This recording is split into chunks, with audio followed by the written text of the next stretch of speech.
Hi everyone, welcome back to my channel, and today I'm going to make this yummy banana cake. I know everyone has their own version, but this is mine. So you need a bowl and a very ripe banana. It is more sweeter than a regular banana. You could use two, but in this case I just used one because I wanted to save that banana for a banana pancake. So now I'm just going to take my fork and break this into small pieces.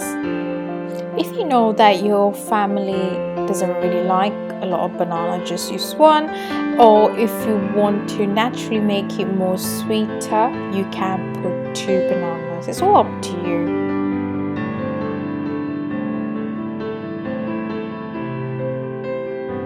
So your next step is to crack open your two medium-sized eggs.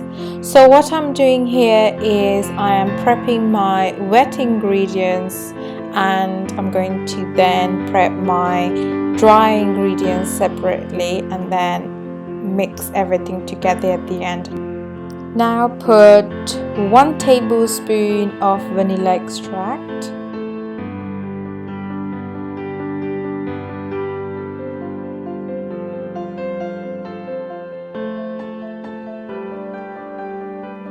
Now I'm going to take 50 grams of butter and I'm going to quickly microwave for 15 seconds and pour in that butter.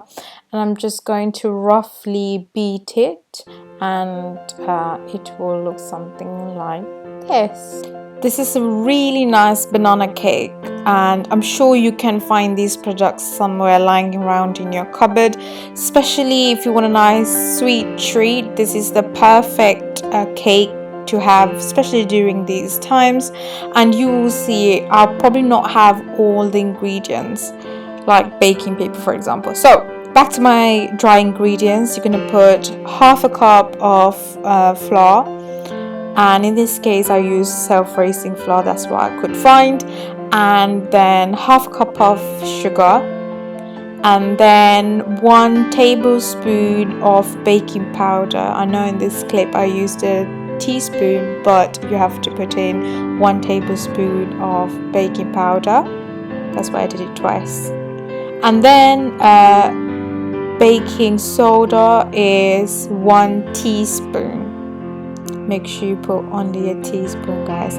And then I like to put a nice pinch of salt, and my favorite kind of salt is Himalayan salt. I love it. I'm actually addicted to it. And then I'm gonna quickly whisk it and just mix all my dry ingredients before I combine both my wet ingredients and my dry ingredients.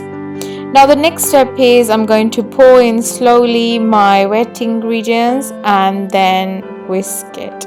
The reason why I used a hand whisker is because I like to keep little clumps of the banana. If you use a hand mixer, that's fine, but it will blend the banana, and yeah, so I like to keep some, banana bits in my cake. So you should see a consistency like this, very nice and smooth. Very excited. I love making this. This is a nice treat for my family, and it just disappears when it comes out the oven. So in the meantime, butter your cake tray. I couldn't find any baking sheets due to panic buying, so this is what I could do. Just make sure you put really a good layer of butter and then pour in your mixture. Before putting the cake in, make sure you preheat your oven to gas mark 5. We're going to roughly bake this cake for about 25 to 30 minutes in gas mark 5. And you probably see before I put this cake in, I'm tapping it just to get rid of any bubbles and make sure the cake is leveled properly, and then in goes into the oven for good 25 to 30 minutes, and that's how it looks like. You can see it looks very soft and very gooey. Hope you enjoyed. Please remember to like, subscribe and comment. Bye.